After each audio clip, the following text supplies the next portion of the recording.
Good afternoon. This is our second briefing, as we promised last time. We're going to brief you on some developments, and we'll take also questions you have, some queries to be further elaborated. I'm not alone this time.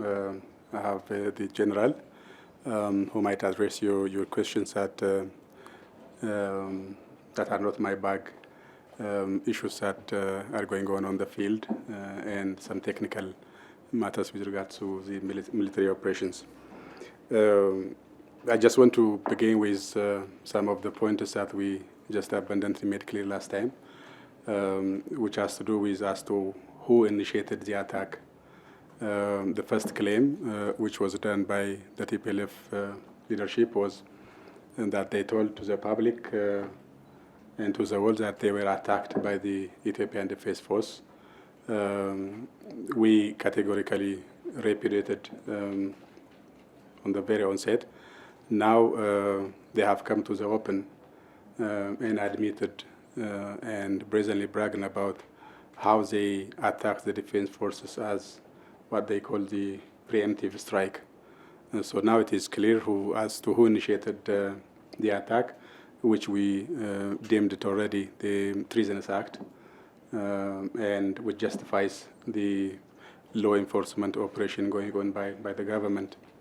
The other point, which came out later, is the massacre in Maikadra, which is again crime against humanity.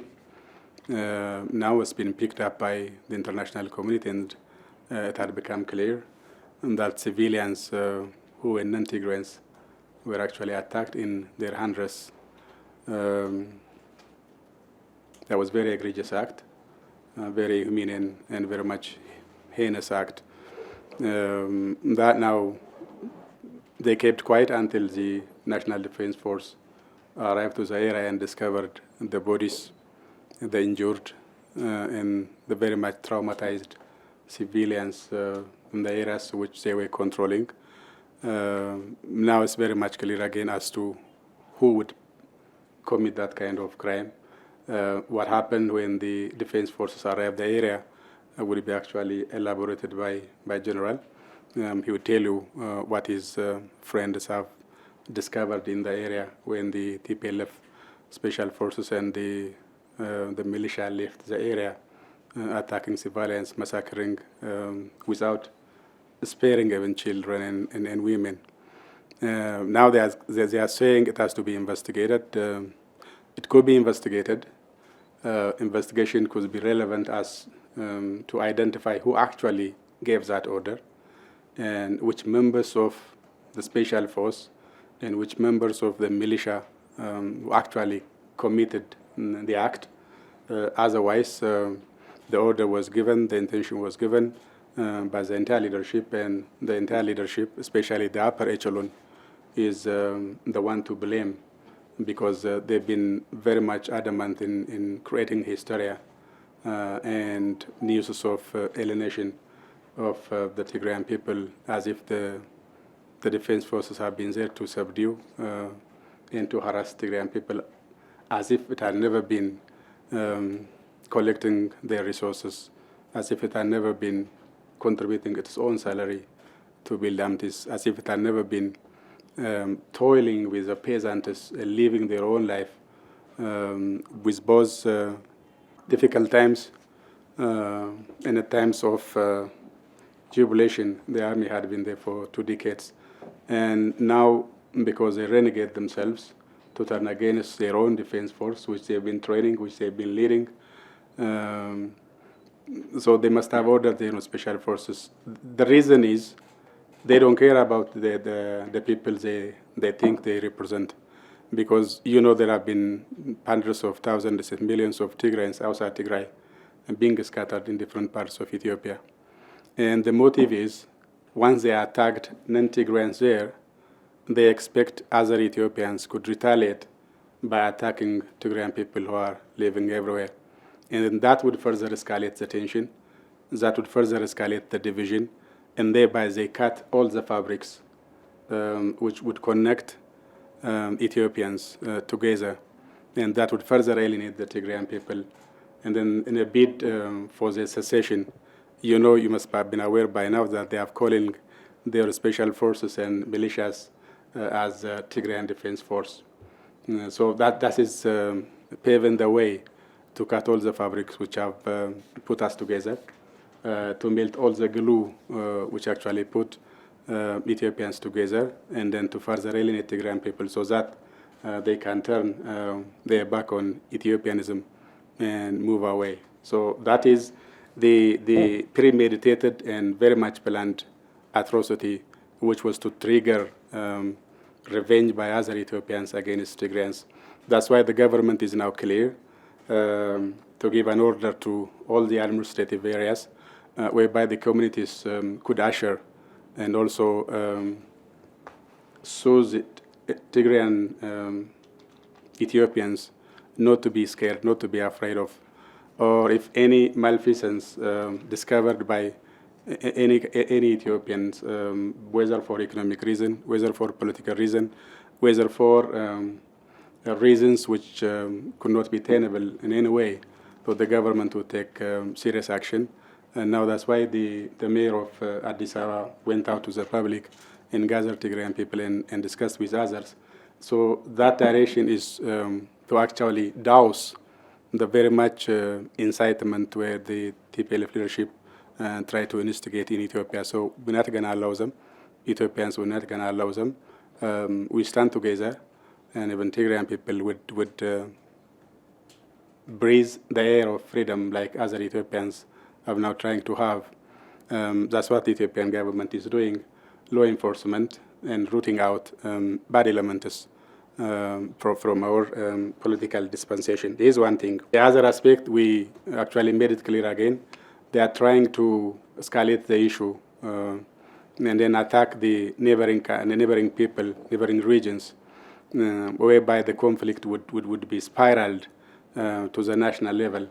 That's why they attacked the Amhara people in Gondar, in Bahada. And that's why the government was saying, unless the arsenals destroyed or wrested away from these ringleaders, they wouldn't spare, they wouldn't hesitate to strike anybody around, so that they can create havoc and hysteria in Ethiopia, and that would result in civil war.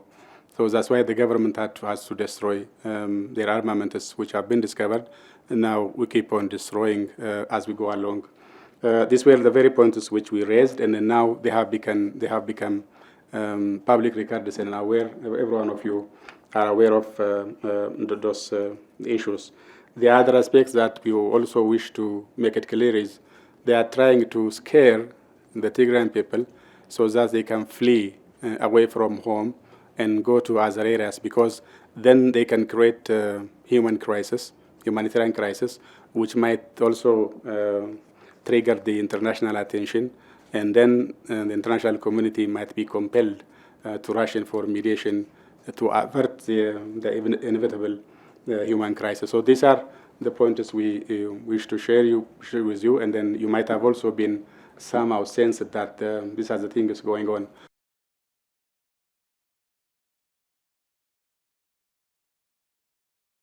Let me shoot your questions down as per their chronological order. With regards to the collector's question in connection to the TPM's mission to Uganda, I've seen the news being bandied about, but I would like to tell you, and it's very much spurious and disingenuous. There had never been an attempt by Uganda to mediate.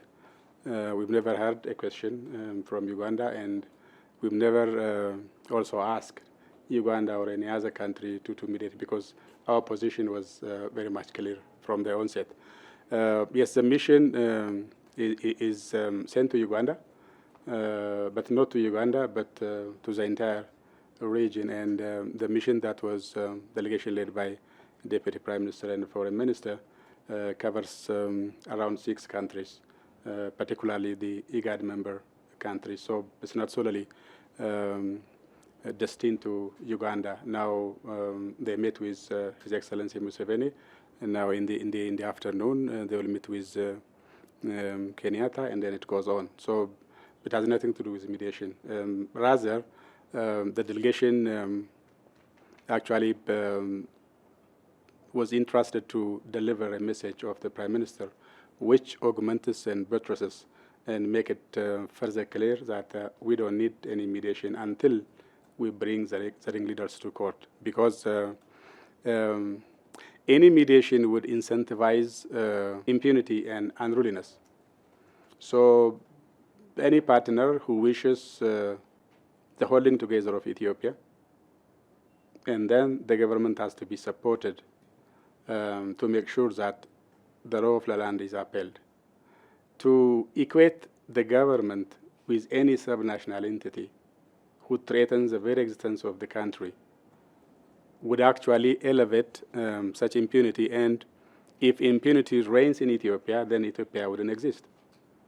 So any country should put itself, any partner should put itself in our shoe. Would any country in the world allow an entity in a district or in a county who openly claims to have a rocket or missile and vow to attack its headquarters and dismantle the country and attack openly its defense forces? Which country in the world would be asked to sit down and negotiate with such entity of a subnational unruly group? So if any country doesn't wish to do it, if it happens on its soil, then it would be tantamount to relegating the government to every unruly entity which might have popped up in one or the other areas. Now, if this government would sit down and actually negotiate with ringleaders in Tigray, then it has to sit down in every other parts of the country whenever somebody has access to a rocket and missile and threatens the very headquarters of the country. So it simply incentivize ungovernability in any nation. So that's why it's not because we averse negotiation, it's not because we averse roundtable, civil, cordial discussion, but until the rule of law is upheld, until the very gang is brought to justice, and then there is no way that we can ensure civil order in any country, and particularly so in Ethiopia. That's why we are saying give us time, because it's not going to take entirety. It wouldn't last to eternity. It's very much short, would be a short-lived operation, whereby the people of Tigray would understand that this culprit had been doing nothing good to Tigray. They've been living their posh life. None of their children are in Ethiopia. Most of them are in Europe and America. They are being paid in one of the Ivy League universities. So their children would not fight this fight. And then you know the conscripts, under 17. So it is the poor who is paying the price. It is the peasant who is paying the price. Now, these people do not care because they are in their 80s, late 70s, and early 90s. So they still wish to die, dragging down some of their compatriots. They have enough to eat. Why don't you let their younger brothers and sisters to just live their own life?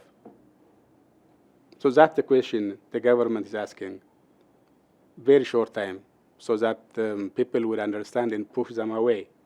And then people of Tigray can lead their civil life, and then the younger generation would figure out how to fend itself when these lingerers are actually taken away from their neck. So it's the government's only weeding out bad elements. Otherwise, negotiation would be inevitable. Discussion would be inevitable. But if we sit with everybody who acquires rocket and missile, then who would govern Ethiopia? Who would actually call the shots when it comes to popular and leading the daily life of Ethiopians? Because everybody becomes a ruler on his own. So everybody becomes a law unto himself. And then no country would survive in such a manner. So we appreciate concerns, both from near and afar. We appreciate concerns that they are true concerns. But again, we want to make it very clear the real context of what's going on. Some friends, they are afraid These ringleaders are very much experienced. They've been fighting for so long, so the government wouldn't subdue them. Hence, you would end up in quagmire. So can you just sit and talk? How can you sit and talk with such an antisocial element, such an unruly group, which tries to control every bit of your heartbeat? So it's very much untenable now to sit down. But when this operation going on being successful as it is now, so we hope it will be very much sooner that things would be solved in a discussion. We cannot finish everything by just undergoing operation. You cannot finish everything by just putting everybody to prison. But if you take away the gang, the leaders, others would reason out and then figure out in a very cordial manner. That's what we are asking our friends to understand. And we don't deem any attempt to suggest negotiation as meddling. It's, by and large, it's just genuine concern for Ethiopia. But again, because we are Ethiopians, so we know in and out, and we say we must be listened to, because it's us who understand what's best for us. And then when we seek for assistance, then we appreciate anybody who lends us a right hand. That's what we are saying, otherwise it's not meddling. Refugees are saying airstrikes. I think General would augment my argument, and you might have witnessed by now. If the army meant to bomb civilian areas, and those artillerists that you just said, we thought we wipe out, and now they are having some, we could have done it. And let me give you one news, a fact that was actually going on. You know, they claimed the military strike Tekeze Dam. And you know what happened was the pilot flew to strike a target, and the moment he just checks the target, he saw that people were near to the target, and he decided, against the order, he decided not to strike, and then decided to fly back to his base. But again, you know, he cannot land with the bomb that he carries. So he has to throw it on the river, Tekeze, far away from the dam. But now these guys picked up the story, they strike the substation, and then they blame on the government that the government cut off the light, while the dam is actually intact. So if our military was, you cannot even call it reckless. If someone has a missile in a certain area, then you have to strike it, even though you might face some casualties. But the government didn't do that. Whenever they saw there are people there, whenever they saw some villages are encroaching to the target, then we better risk. That's what we did, and that's why they threw some of the rockets to Bahadar and Gonda. But now I think they might have run out. And then you saw the other allegation today. They say a jet was flying lower enough to crack windows. And then if they say they would hit a jet while it lands or it takes off, how come they failed to strike it when it was flying low enough to be seen and to crack windows? So they are good at lying, and they are good at to stick to their lies. Sometimes they even fail to stick to their lies, and they have to change and create another story. So unless you connect the dots, you will end up being hoodwinked by a series of lies and fabrications. Like you said, they said they were attacked. Now they said, no, we attacked for preemptive reasons. And then the other time they said the dam was attacked when everybody saw the dam was intact, and then said, no, it was not the dam, but it was substation.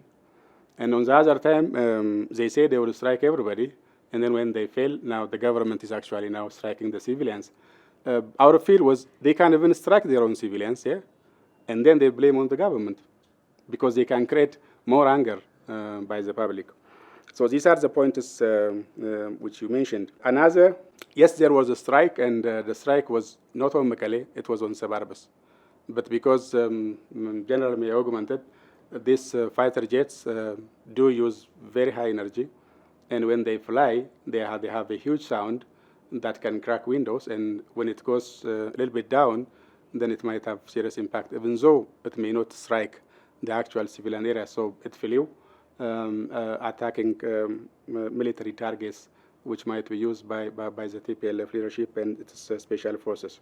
But no civilian target was actually hit. It's been spared, as was the case in all the times. Casualties, Simon said, like General said, there are some members of the defense forces whereabouts are not yet known.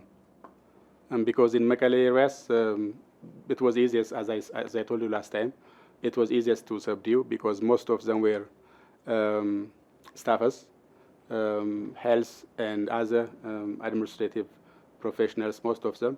So combatant soldiers were very few, and it was easiest to subdue them. And in those areas which have been already discovered, we found bodies. In other areas, we have not yet known whereabouts, so we have to keep on finding out either casualties or defense forces who are still in captivity of these forces. So it's not good to play around numbers. It's good to stick to the actions, and the action is treasonous enough. It doesn't matter whether they killed 10 or 30 or 100 soldiers. The very strike itself is a crime enough, and then number of casualties would simply would be icing the cake. It doesn't change the real atrocities, the real heinous action. So it would simply add figures. It doesn't matter whether 10 soldiers were killed. It doesn't change the atrocity whether it grew to 100. So we have to keep on finding out whereabouts of all soldiers. And then when they realize how many we lost, how many we still have to find, then the numbers would be public. On civilians, you know, the Maikadra casualty is already 500. In other areas, about 500 were massacred in Maikadra. That was intentional act. In other areas, you know, whenever there is a conflict going on, then you cannot rule out casualties, even intentional shooting by some or cross-firing by the other. So we have to keep on also now, because some cities are now freer, caretaker administration is now being established. When caretaker administration actually sets foot and then begin operational, now we have to keep on discussing with the locals so that they can give us their accounts as to whereabouts of their fellow neighborhood friends and sisters. Then we'll come up with the real numbers. Otherwise, it will be wild because, as you said, some of Ethiopians flee to the Sudan border, and then we have to know who is who. Now it's being told the number, like 10,000, 15, 20, now about 20,000. So we have to know who is who. How many of them are soldiers? How many of them are policemen? How many of them are just civilians in the neighborhood?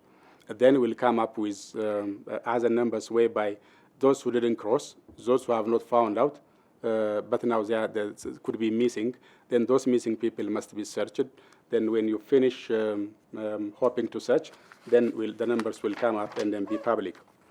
The other point, pressure from humanitarian agencies to create a corridor, yes, it's a real concern, and government is now working day and night to just come up with solutions because, as I just said, there are a number of people who have been supported. There are also refugees of Eritrean origin. There are people who get earning from safety nets. Now, there are two scenarios. On one hand, we have areas which are free now. So on free towns and cities and districts, the government can handle the issue. Now food is going and being stored there.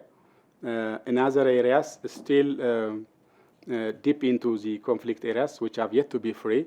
In those areas, yes, the humanitarian agencies may need to work in collaboration with the government. And now we have set up committees from different pertinent institutions, and now they are traveling to Tigray to find out the factors on the ground, and then they will come up with solutions. Which institutions might take care of the actual humanitarian actions, and then which corridors might be safer to transport humanitarian assistance in those areas. So I think we'll come up with a couple of days with a solution.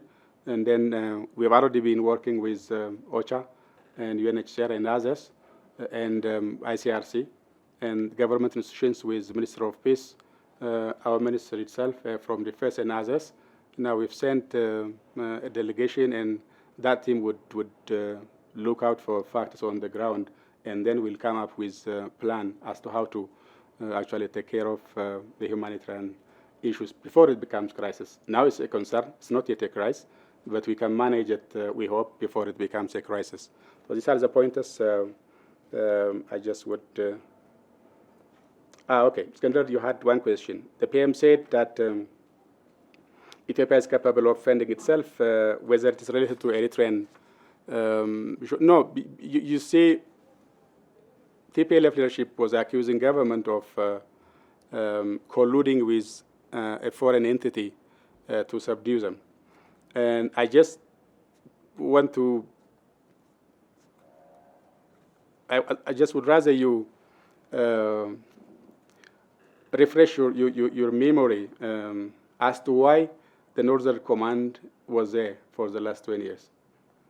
The Northern Command itself was alone enough to fend off the entire Ethiopian sovereignty from the northern part, and then if it was enough to fend off Eritrean aggression when we were at odds, now it is capable of subduing its own very amateur special force and militia. So we don't need to invite anybody to just take care of our business, because it becomes unbecoming, and then it wouldn't add much. While you are capable of doing it, and you don't need other entities. But we made it clear that they were producing uniforms of Eritrean government. Why? They are doing now two things. One, we already had Eritrean opposition forces operating in Ethiopia when we were at odds. You know, they were feeding our opposition forces, and then we were doing the same. It's like a tit for tat. Now it's over. When the rapprochement came, then we didn't see the point. We brought ours, but theirs did not wish to go. So we let them leave. But there is no support, there is no military operation. They were just as refugees. Now these TPLF people are trying to convince these opposition parties to put on Eritrean soldiers' clothes, and then they say they were fighting for, they were sent by the Eritrean government, while we know they are opposition parties, while we know they have been here for decades. Now, it's kind of a deception to just propagate that Eritrean government was meddling in Ethiopia. The other aspect, they are also trying to convince refugees who have been here, who have been in Tigray for quite so long. Now they are being convinced to say that they were sent by the Eritrean government to fight alongside Ethiopian government, and then the spear campaign would seem to hold water, so that they can buttress their make and believe stories. So that is the background. Otherwise, it has nothing to do with the current spurious, fanciful stories that are being bandied about. Thank you.